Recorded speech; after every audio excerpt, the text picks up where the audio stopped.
Hello everyone, स्वागत है आप सबका learning with Gautam YouTube channel में। तो आज के इस वीडियो में हम करने वाले हैं क्लास 12th इकोनॉमिक्स के मोस्ट वीवी ऑब्जेक्टिव क्वेश्चन आंसर को, जो कि आपके आने वाले बोर्ड एग्जाम के लिए काफी ज्यादा इंपॉर्टेंट प्रश्न रहने वाला है। तो आप लोग वीडियो को अच्छे से ध्यानपूर्वक और लास्ट तक जरूर देखिएगा। तो चलिए शुरू करते हैं फर्स्ट क्वेश्चन से। और पहला क्वेश्चन है हमारा कि रिजर्व बैंक ऑफ इंडिया की स्थापना कब हुई थी। तो 1935 में यानी कि 1935 में रिजर्व बैंक ऑफ इंडिया की स्थापना की गई थी। ऑप्शन नंबर बी हो जाएगा। नेक्स्ट क्वेश्चन है हमारा कि मौद्रिक नीति का संबंध है। तो मौद्रिक नीति का जो संबंध है वो किससे होता है, तो खुले बाजार की क्रियाओं से मौद्रिक नीति का संबंध होता है, यानी कि ऑप्शन नंबर डी हो जाएगा। नेक्स्ट क्वेश्चन है कि देश में कागजी नोट जारी करने का कार्य कौन करता है। देश में जो कागज का नोट जारी होता है ये कार्य कौन करता है, ये काम कौन करता है, तो केंद्रीय बैंक का ये काम करता है। ऑप्शन नंबर बी हो जाएगा। देश में कागजी नोटों को जारी करने का जो काम होता है ये केंद्रीय बैंक का होता है। अब अगला क्वेश्चन करते हैं। नेक्स्ट क्वेश्चन है हमारा, केंद्रीय बैंक साख नियंत्रण करती है। तो केंद्रीय बैंक जो है वो बैंक के दर के माध्यम से साख को नियंत्रित करती है, यानी कि ऑप्शन नंबर ए हो जाएगा, बैंक दर के माध्यम से। अब अगला क्वेश्चन है हमारा नेक्स्ट क्वेश्चन, भारतीय रिजर्व बैंक का राष्ट्रीयकरण कब हुआ था। तो भारतीय रिजर्व बैंक जो है उसका राष्ट्रीयकरण 1 जनवरी 1949 को हुआ था। ऑप्शन नंबर ए हो जाएगा। भारतीय रिजर्व बैंक का राष्ट्रीयकरण जो है ये 1 जनवरी 1949 को हुआ था। अगला क्वेश्चन है हमारा, नरसिम्हा समिति का संबंध निम्नलिखित में से किससे है। किससे है, तो बैंकिंग सुधार से है। इंपॉर्टेंट क्वेश्चन है, याद ही रखिएगा। नरसिम्हा समिति का जो संबंध है वो बैंकिंग सुधार क्षेत्र से है, यानी कि ऑप्शन नंबर सी हो जाएगा। जितना क्वेश्चन आप लोग को बता रहे सभी क्वेश्चन आपके आने वाले बोर्ड एग्जाम के लिए काफी ज्यादा इंपॉर्टेंट प्रश्न रहने वाला है। तो आप लोग सभी क्वेश्चन को वीडियो को लास्ट तक जरूर देखिएगा। तो अगला क्वेश्चन है हमारा कि बजट निम्न में से कौन सा शब्द है। तो बजट का जो शब्द है ये कहां से लिया गया, तो फ्रेंच से लिया गया। फ्रेंच का शब्द है बजट। ऑप्शन नंबर सी हो जाएगा। नेक्स्ट क्वेश्चन है हमारा कि बैंकों में ग्राहक सेवा सुधार हेतु निम्नलिखित में से किस समिति का गठन किया गया था। बैंकों में ग्राहक सेवा सुधार हेतु किस समिति का गठन किया गया था, तो ये समिति का गठन किया गया था गोईपीडिया समिति का। ऑप्शन नंबर बी हो जाएगा। गोईपीडिया समिति का गठन किया गया था बैंकों में ग्राहक सेवा सुधार हेतु, यानी कि ऑप्शन नंबर बी हो जाएगा, गोईपीडिया समिति का। अगला क्वेश्चन है, सार्वजनिक क्षेत्र के कमजोर बैंकों को पुनर्जीवन एवं उनकी पुनर्संरचना हेतु निम्नलिखित में से किस समिति का गठन किया गया था। किस समिति का गठन किया गया था, तो वर्मा समिति का गठन किया गया था। ऑप्शन नंबर ए हो जाएगा। क्वेश्चन था इस सार्वजनिक क्षेत्र के कमजोर बैंकों को पुनर्जीवन एवं उनकी पुनर्संरचना हेतु किस समिति का गठन किया गया था, तो वर्मा समिति का गठन किया गया था। ऑप्शन नंबर ए हो जाएगा। नेक्स्ट क्वेश्चन है कि भारतीय बैंकिंग प्रणाली का संरक्षक कौन होता है। तो भारतीय बैंकिंग प्रणाली जो उसका संरक्षक रिजर्व बैंक ऑफ इंडिया होता है। ऑप्शन नंबर ए हो जाएगा। नेक्स्ट क्वेश्चन करते हैं। अगला क्वेश्चन है हमारा कि भारतीय रिजर्व बैंक ने पहली बार निजी क्षेत्र में नए बैंक को लाइसेंस जारी करने के लिए दिशा निर्देश कब घोषित किए थे। तो 22 जनवरी 1993 को दिशा निर्देश घोषित किए थे भारतीय रिजर्व बैंक ने निजी क्षेत्र में नए बैंकों को लाइसेंस जारी करने के लिए, यानी कि ऑप्शन नंबर ए हो जाएगा। अगला क्वेश्चन है कि भारत में बैंकिंग क्षेत्र सुधार प्रारंभ यानी कि शुरू कब हुआ था। तो भारत में बैंकिंग क्षेत्र सुधार जो हुआ था ये शुरू हो गया था 1991 से ही, यानी कि ऑप्शन नंबर सी हो जाएगा इसका।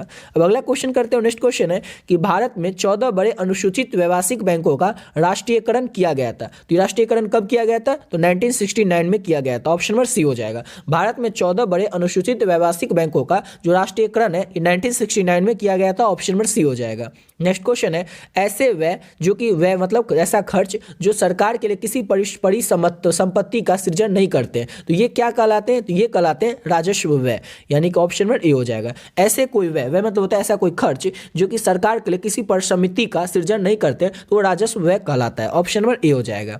अगला क्वेश्चन है, सेंट्रल बैंक ऑफ इंडिया क्या है। तो सेंट्रल बैंक ऑफ इंडिया जो है एक व्यापारिक बैंक है। ऑप्शन नंबर ए हो जाएगा। सेंट्रल बैंक ऑफ इंडिया क्या है, तो एक व्यापारिक बैंक है। ऑप्शन नंबर ए हो जाएगा। नेक्स्ट क्वेश्चन है कि भारत का केंद्रीय बैंक कौन सा है। तो भारत का केंद्रीय बैंक जो है ये भारतीय रिजर्व बैंक है। ऑप्शन नंबर सी हो जाएगा। भारत का केंद्रीय बैंक कौन सा है, तो भारतीय रिजर्व बैंक जो है ये भारत का केंद्रीय बैंक है।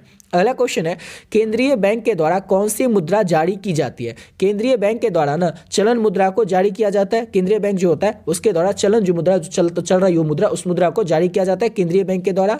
अगला क्वेश्चन है, बैंक शब्द की उत्पत्ति बैंकों से हुई है, वह किस भाषा का शब्द है। बैंक शब्द की जो उत्पत्ति हुई है ना ये बैंको शब्द से हुई है। तो बैंको जो है किस भाषा का शब्द है, तो बैंको जो है ये इटालियन भाषा का शब्द है। ऑप्शन नंबर ए हो जाएगा। अगला क्वेश्चन है, बैंक ऑफ वीनस की स्थापना सर्वप्रथम कहाँ हुई थी। तो बैंक ऑफ वीनस जो है इसकी स्थापना सबसे पहले इटली में हुई थी, और कब हुई थी वो भी बताना है। तो 1587 में 1587 में 1587 में बैंक ऑफ वीनस की स्थापना की गई थी इटली में। ऑप्शन नंबर ए हो जाएगा। नेक्स्ट क्वेश्चन है हमारा कि बैंक ऑफ इंग्लैंड की स्थापना किस वर्ष हुआ था। बैंक ऑफ इंग्लैंड जो है इसका स्थापना हुआ था 1619 में, 1619 में 1619 में बैंक ऑफ इंग्लैंड की स्थापना हुई थी। ऑप्शन नंबर ए हो जाएगा। और देखिए अभी तक आप लोग इस पीडीएफ को नहीं लिए तो आप लोग इस पीडीएफ को ले सकते हैं और बहुत ही कम समय में अपने आने वाले बोर्ड एग्जाम की तैयारी बहुत ही बढ़िया तरीके से कर सकते हैं। ऑलरेडी बहुत सारे बच्चे जो इस पीडीएफ को ले चुके हैं, जो लोग इस पीडीएफ को ले लिए वीडियो को थोड़ा स्किप करके वीडियो को थोड़ा आगे करके देख लीजिएगा। और जो लोग अभी तक भी पीडीएफ को नहीं ले पाए उनको बता देते हैं कि किस तरह से आपको इस पीडीएफ को लेना और इस पीडीएफ आपको क्या क्या मिलेगा। तो देखिए अगर आप लोग आर्ट्स के स्टूडेंट होंगे तब ये वीडियो को देख रहे होंगे तो आपका आर्ट्स में जो भी सब्जेक्ट होगा ना उस पांचों सब्जेक्ट का पीडीएफ आप लोगों को मिल जाएगा। जो भी आपका 5 सब्जेक्ट होगा, 5 सब्जेक्ट आपका कुछ भी हो सकता है, जैसे आपका हिंदी हो, हिस्ट्री हो, पॉलिटिकल साइंस हो, इंग्लिश हो, ज्योग्राफी हो, music, home science, psychology, sociology, economics, इसी 10 में से कोई आपका 5 सब्जेक्ट होगा। इस पांचों सब्जेक्ट का जो पीडीएफ होगा वो आप लोग को मिल जाएगा। और पीडीएफ में आप लोग को ऑब्जेक्टिव और सब्जेक्टिव दोनों मिलेगा और चैप्टर वाइज मिलेगा। यानी कि जैसे इकोनॉमिक्स की बात करें तो इकोनॉमिक्स में टोटल आपको 400 प्लस ऑब्जेक्टिव क्वेश्चन मिलेगा। अब जो ये 400 ऑब्जेक्टिव क्वेश्चन मिलेगा किस तरह से मिलेगा, तो चैप्टर वाइज मिलेगा। यानी कि पहला चैप्टर से लेकर के लास्ट के चैप्टर तक जितने भी इंपॉर्टेंट ऑब्जेक्टिव क्वेश्चन है, और सेम उसी तरह से पहला चैप्टर से लेकर के लास्ट के चैप्टर तक जो भी इंपॉर्टेंट सब्जेक्टिव क्वेश्चन है और सब्जेक्टिव में लघु उत्तरीय और दीर्घ उत्तरीय जो भी इंपॉर्टेंट प्रश्न है जो कि चैप्टर फर्स्ट से लेकर के लास्ट के चैप्टर तक, वो सब आपको मिलेगा। अगर आप लोग इसको पढ़ लेते हैं अच्छे तरीके से तो आपके बोर्ड एग्जाम में जो भी क्वेश्चन आएंगे 99% जो क्वेश्चन होंगे वो इसी पीडीएफ से देखने को आपको मिल जाएगा। चाहे वो कहीं से भी क्वेश्चन है, लेकिन 99% क्वेश्चन जो होगा इसी पीडीएफ से देखने को आपको मिल जाएगा। क्यों मिल जाएगा? क्योंकि इसमें जितने भी चैप्टर है सभी चैप्टर के जो भी इंपॉर्टेंट ऑब्जेक्टिव क्वेश्चन है और सब्जेक्टिव क्वेश्चन है चैप्टर वाइज इसमें ऐड कर दिए। और एक सब्जेक्ट का पीडीएफ आप लोगों को नहीं मिलेगा, जो भी आपको 5 सब्जेक्ट हो उस पांचों सब्जेक्ट का पीडीएफ मिलेगा। और किस तरह से पीडीएफ को लेना है वो देख लीजिए। इस पीडीएफ का जो प्राइस है वो सिर्फ और सिर्फ 25 रुपये ही रखे। सभी सब्जेक्ट का पीडीएफ, पांचों सब्जेक्ट का पीडीएफ का जो प्राइस है वो सिर्फ और सिर्फ 25 रुपये है। 25 रुपये इसलिए रखे, इतना कम इसलिए रखे ताकि हर एक बच्चा इस पीडीएफ को ले सकेगा, अफोर्ड कर सकेगा और अपने आने वाले बोर्ड एग्जाम की तैयारी बहुत ही बढ़िया तरीके से कर सकेगा। लेना किस तरह से, तो ये देख सकते हैं। नंबर है 7903820891। इस नंबर पर आप लोग फोन पे, गूगल पे, पेटीएम कुछ भी कर सकते हैं। जैसे ही नंबर आप लोग फोन पे, गूगल पे या पेटीएम में डालिएगा तो नाम आ जाएगा गौतम कुमार। उसमें आपको क्या करना है, 25 रुपया डाल देना है और इसका स्क्रीनशॉट लेकर के इसी नंबर के व्हाट्सएप पे भेज देना है। जो भी आपका सब्जेक्ट हो आप लोग सब्जेक्ट बता दीजिएगा। कई बच्चे करते हैं कि सिर्फ बोल देते हैं आर्ट्स सब्जेक्ट, तो आर्ट्स में क्या होता है वो तो नहीं पता रहता मुझे, फिर उनसे कॉल करके या फिर मैसेज कर पूछना पड़ता है कि आर्ट्स में क्या क्या सब्जेक्ट है, 5 सब्जेक्ट जो है वो बताओ। इसलिए आप लोग ऐसा गलती नहीं कीजिएगा। आप लोग अपना स्क्रीनशॉट भेज करके जो भी आपका 5 सब्जेक्ट होगा वो 5 सब्जेक्ट बता दीजिएगा। इसका पीडीएफ जो होगा आपको मिल जाएगा। ठीक है, तो इस तरह से आप लोगों को पीडीएफ लेना है।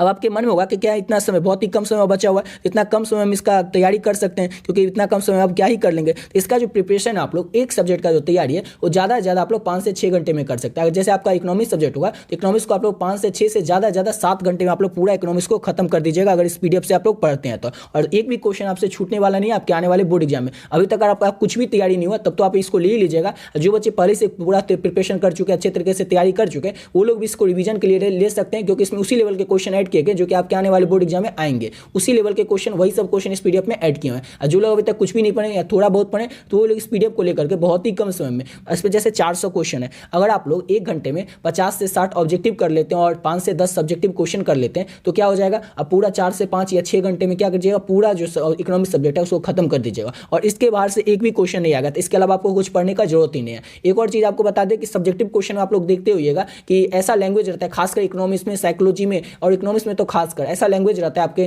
जैसे गेस्ट पेपर या मॉडल पेपर जो कि आपको समझ में ही नहीं आता है। लेकिन इसमें जो आंसर भी आपको मिलेगा सब्जेक्टिव क्वेश्चन आंसर में वो सिंपल लैंग्वेज में रहेगा और ज्यादा बड़ा भी आंसर नहीं रहेगा। जैसे 2 नंबर है तो 4 से 5 लाइन में आंसर रहेगा ताकि आप लोग अच्छे से समझ पाए और जल्दी से समझ जाए। ज्यादा बड़ा आंसर नहीं है ताकि आप लोग को उलझन कुछ नहीं हो, तुरंत समझ में आ जाए, इसलिए छोटा छोटा आंसर है। और जैसे 2 नंबर का क्वेश्चन आता है उसमें लिखना कितना रहता है, 4 से 5 लाइन रहता है। लेकिन आप लोग गेस्ट पेपर या मॉडल पेपर में देखिए तो उसमें आधा पेज में या 10-15 लाइन में आंसर रहता है। तो ऐसा इसमें नहीं है, सिंपल लैंग्वेज में आंसर को लिखा गया और अपनी भाषा में लिखा गया ताकि आप लोग जैसे ही पढ़िएगा पहली बार तो आपको समझ में आ जाएगा और जैसे दूसरी बार पढ़िएगा उस आंसर को, सब्जेक्टिव क्वेश्चन आंसर को, तो आप लोगों को पूरा याद ही हो जाएगा। ठीक है, तो आप लोग इस पीडीएफ को ले सकते हैं। और आपका जो ही सब्जेक्ट हो, जैसे आपका हिंदी तो होगा ही, तो हिंदी का जैसे आप लोग पीडीएफ लीजिएगा इसमें आपको 650 ऑब्जेक्टिव क्वेश्चन मिलेगा और पूरे बुक से मिलेगा। ऐसा नहीं कि एक चैप्टर से मिलेगा, चैप्टर फर्स्ट से लेकर के जो बातचीत चैप्टर है वहां से लेकर के लास्ट के चैप्टर तक जो भी इंपॉर्टेंट क्वेश्चन है वो सब आपको मिलेगा। साथ ही साथ आपको लघु उत्तरीय, दीर्घ उत्तरीय और 100% व्याख्या वाला क्वेश्चन 100 क्वेश्चन मिलेगा। इसके साथ आपको लेखक परिचय मिलेगा और इसके साथ 2009 से लेकर के 2023 तक के जितने भी क्वेश्चन पूछे गए सभी क्वेश्चन का क्वेश्चन बैंक आपको मिलेगा। यानी इतना सब कुछ मिलेगा और सभी सब्जेक्ट का मिलेगा। जो भी आपका 5 सब्जेक्ट का उस 5 सब्जेक्ट का ऑब्जेक्टिव और सब्जेक्टिव आप लोगों को दोनों मिलेगा। और पीडीएफ का जो प्राइस है वो सिर्फ और सिर्फ 25 रुपया रखें ताकि हर एक बच्चा इस पीडीएफ को ले सकेगा, अफोर्ड कर सकेगा और अपने आने वाले बोर्ड एग्जाम की तैयारी बहुत ही कम समय में कर सकेगा। ऑलरेडी बहुत सारे बच्चे जो हैं, सैकड़ों बच्चे जो हैं इस पीडीएफ को ले चुके हैं। आप लोग भी चाहें तो आप लोग भी ले सकते हैं। अब बढ़ते अपने अगले क्वेश्चन की ओर।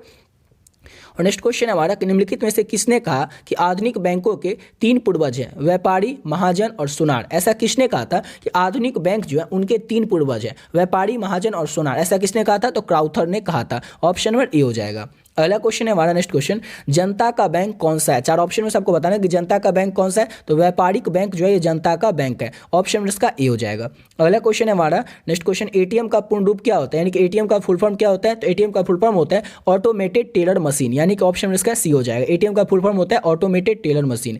अगला क्वेश्चन है, श्री एम नरसिम्हा कौन थे? तो श्री एम नरसिम्हा जो थे ये कौन थे? तो ये पूर्व गवर्नर थे, ऑप्शन नंबर ए हो जाएगा। श्री एम नरसिम्हा जो थे ये पूर्व गवर्नर थे। अगला क्वेश्चन है हमारा, डॉक्टर मनमोहन सिंह कौन थे? तो डॉक्टर मनमोहन सिंह जो थे ये भारत के वित्त मंत्री भी थे, अर्थशास्त्री भी थे और भारत के पूर्व प्रधानमंत्री भी थे, ऑप्शन नंबर सी हो जाएगा। वित्त मंत्री, ये भी पूर्व वित्त मंत्री थे, भारत के पूर्व प्रधानमंत्री थे और अर्थशास्त्री भी थे, यानी ऑप्शन डी हो जाएगा। इनमें से सभी, ये सभी थे डॉक्टर मनमोहन सिंह। अगला क्वेश्चन है हमारा, निवेश के निर्धारक घटक कौन से है? निवेश के निर्धारक घटक कौन से है? तो देखिए, पूंजी में सीमांत क्षमता और ब्याज दर, ये दोनों जो है निवेश के निर्धारक घटक है, यानी कि ऑप्शन हो जाएगा इसका सी, ए और बी दोनों। अगला क्वेश्चन है, दूसरे नरसिम्हा समिति का गठन किस वर्ष किया गया था? तो 1998 ईस्वी में दूसरे नरसिम्हा समिति जो था उसका गठन किया गया था, यानी कि ऑप्शन नंबर डी हो जाएगा। नेक्स्ट क्वेश्चन है कि भारत में 1 रुपये का नोट जारी करता है, तो भारत में 1 रुपये का जो नोट होता है वो जारी कौन करता है? तो भारत सरकार का वित्त मंत्रालय जो होता है, ये भारत में 1 रुपये का जो नोट होता है वो जारी करता है, यानी कि ऑप्शन नंबर बी हो जाएगा। अगला क्वेश्चन है, वैधानिकता के आधार पर मुद्रा को कितने भागों में बांटा जा सकता है? तो वैधानिकता के आधार पर मुद्रा को 2 भागों में बांटा जा सकता है, यानी कि ऑप्शन नंबर बी हो जाएगा। अगला क्वेश्चन है हमारा कि मुद्रा पूर्ति का नियमन कौन करता है? तो मुद्रा पूर्ति का नियमन जो है वो रिजर्व बैंक ऑफ इंडिया करता है, आरबीआई करता है, ऑप्शन नंबर बी हो जाएगा। और इसको अच्छे से याद रखिएगा कि आरबीआई का जो मुख्यालय वो कहाँ पे है? तो महाराष्ट्र में है। अब अगला क्वेश्चन करते हो, नेक्स्ट क्वेश्चन है हमारा कि मुद्रा के स्थैतिक और गत्यात्मक कार्यों का विभाजन किसने किया है? ये किसने किया है इसका विभाजन? तो पॉल एजिंग ने किया है, ऑप्शन नंबर बी हो जाएगा। मुद्रा के स्थैतिक और ज्ञात्यात्मक कार्यों का जो विभाजन है, इनके बंटवारा है, वो पॉल एजिंग ने किया है। अगला क्वेश्चन है हमारा, बैंकों का एजेंसी कार्य क्या है? तो बैंकों का एजेंसी कार्य है ट्रस्टी का कार्य करना। बैंकों का एजेंसी कार्य क्या है? तो ट्रस्टी का कार्य करना, ऑप्शन नंबर सी हो जाएगा। नेक्स्ट क्वेश्चन है हमारा, मुद्रा के स्थैतिक और गत्यात्मक कार्यों का विभाजन पहले ही देख चुके हैं, पॉल एजिंग ने किया था, ऑप्शन नंबर इसका बी हो जाएगा। सेकंड क्वेश्चन दोबारा आ गया था।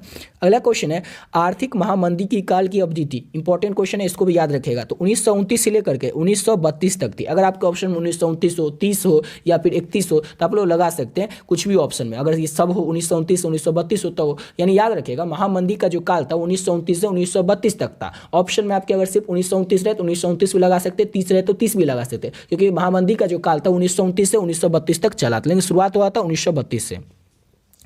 अगला क्वेश्चन है कि भारत में 1 रुपये का नोट जारी करता है, तो ऊपर ही देख लेते हैं क्वेश्चन कि भारत में 1 रुपये का नोट कौन जारी करता है? तो भारत में 1 रुपये का जो नोट है वो वित्त मंत्रालय के जो होते हैं वो जारी करते हैं। ऑप्शन इसका क्या हो जाएगा? तो यहाँ पर था क्वेश्चन, ऑप्शन इसका बी हो जाएगा। अगला क्वेश्चन है कि निम्न में से कौन केंद्रीय बैंक का कार्य नहीं है? ऐसा कौन सा काम है 4 ऑप्शन में से जो कि केंद्रीय बैंक का काम नहीं है? तो वित्तीय नीति का नियंत्रण करना, ये जो है ये केंद्रीय बैंक का कार्य नहीं है, इनके काम नहीं है। मुद्रा नोट का निर्गमन करना, अंतिम आश्रयदाता और आर्थिक आंकड़ों का एकत्र करना, यानी कि इकट्ठा करना, ये सब काम किसका है? तो केंद्रीय बैंक का ये काम है। लेकिन वित्तीय नीति का नियंत्रण करना, ये जो काम है ये केंद्रीय बैंक का काम नहीं है, यानी कि ऑप्शन क्या हो जाएगा? तो ऑप्शन इसका डी हो जाएगा। अब अगला क्वेश्चन करते हो, नेक्स्ट क्वेश्चन हमारा, एक संतुलित बजट किसे कहते हैं? एक संतुलित बजट जो होता है वो किसे कहते हैं? तो जब व्यय यानी कि जब खर्च और प्राप्तियां बराबर हो तो उसे क्या कहेंगे? तो उसे हम लोग एक संतुलित बजट कहेंगे, यानी कि जो खर्च होगा और जो हमें प्राप्त होगा वो बराबर होगा, तो उसे हम क्या कहेंगे? तो एक संतुलित बजट कहेंगे, यानी कि ऑप्शन इसका ए हो जाएगा।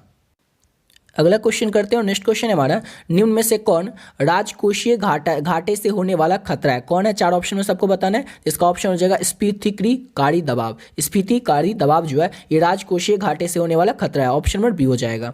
अगला क्वेश्चन है, निम्नलिखित में से कौन अप्रत्यक्ष कर है? 4 ऑप्शन में सबको बताना है कि अप्रत्यक्ष कर जो है वो कौन है? तो उत्पाद शुल्क, सीमा शुल्क और बिक्री कर, ये तीनों क्या है? तो अप्रत्यक्ष कर है, यानी कि टैक्स है, ऑप्शन नंबर डी हो जाएगा। ये सभी जो है ये अप्रत्यक्ष टैक्स है, ऑप्शन नंबर डी हो जाएगा। नेक्स्ट क्वेश्चन है, निम्नलिखित में से कौन सा सरकार पूंजीगत व्यय है? कौन सा सरकार पूंजीगत व्यय यानी कि खर्च है? तो ब्याज का भुगतान, ब्याज का भुगतान जो है ये सरकार पूंजीगत व्यय यानी कि खर्च है। इसका ऑप्शन क्या हो जाएगा? तो ऑप्शन इसका ए हो जाएगा।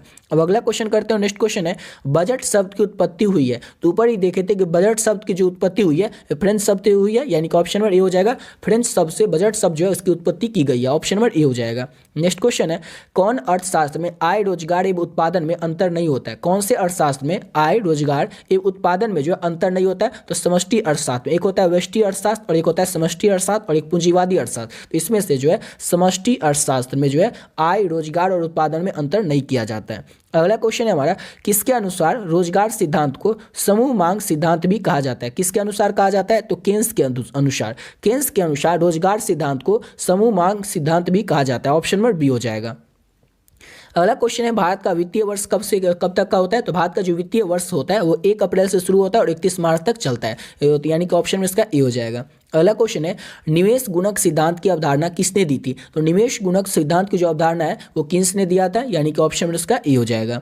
अगला क्वेश्चन है, विदेशी विनिमय दर का निर्धारण होता है। तो विदेशी विनिमय दर का जो निर्धारण होता है वो मांग एवं पूर्ति के द्वारा किया जाता है। विदेशी विनिमय दर का जो निर्धारण किया जाता है वो मांग एवं पूर्ति के द्वारा किया जाता है। अगला क्वेश्चन है, किन्स ने अर्थशास्त्र में न्यून मांग की दशा को किस नाम से पुकारा है? किस नाम से पुकारा है किन्स ने? तो अपूर्ण रोजगार संतुलन के नाम से। ऑप्शन नंबर बी हो जाएगा। किन्स ने अर्थशास्त्र में न्यून मांग की दशा को अपूर्ण रोजगार संतुलन के नाम से पुकारा है। अगला क्वेश्चन है, निम्नलिखित में से कौन सा राजस्व प्राप्ति नहीं है? कौन सा राजस्व प्राप्ति नहीं है? तो देखिए इसमें से ऋणों की वसूली, सार्वजनिक उपक्रम के लाभ, संपत्ति कर, ये सब क्या है? तो ये सब राजस्व प्राप्ति कर है। लेकिन विदेशी अनुदान जो है ये राजस्व प्राप्ति कर नहीं है, यानी कि ऑप्शन नंबर बी हो जाएगा। अगला क्वेश्चन है हमारा, नेक्स्ट क्वेश्चन, ब्रिटिश अर्थशास्त्री जे.एम. किन्स ने जो पुस्तक लिखी थी द जनरल थ्योरी, ये पुस्तक किस वर्ष प्रकाशित की गई थी? ये जो पुस्तक है जिसके लेखक कौन है? तो जे.एम. किन्स। ये भी याद रखना है कि द जनरल थ्योरी जो पुस्तक है इसके लेखक कौन है? तो जे.एम. किन्स है। तो जे.एम. किन्स ने जो जनरल थ्योरी पुस्तक जो लिखा था उसको प्रकाशित कब किया गया था? तो उसको प्रकाशित किया गया था 1936 में, यानी कि 1936 में। ऑप्शन नंबर बी हो जाएगा। अगला क्वेश्चन है कि महामंदी किस वर्ष आई थी? तो ऊपर ही हम लोग देख लेते कि महामंदी अगर ऑप्शन में रहेगा 1930 या 29 कुछ भी रहेगा तो हम लोग लगा सकते हैं। यहाँ पर 29 पे रहता तो 29 लगाते, ठीक है। तो महामंदी जो थी 1929 से शुरू हुई थी और 1932 तक चली थी।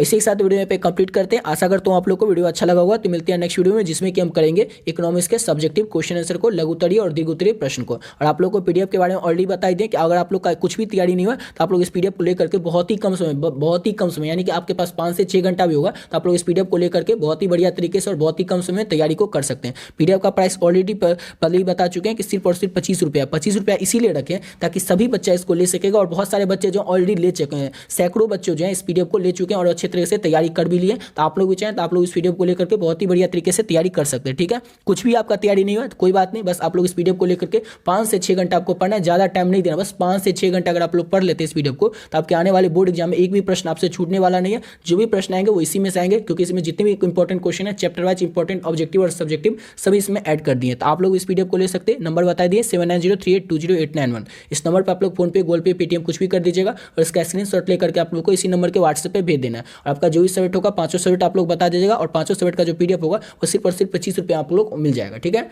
आशा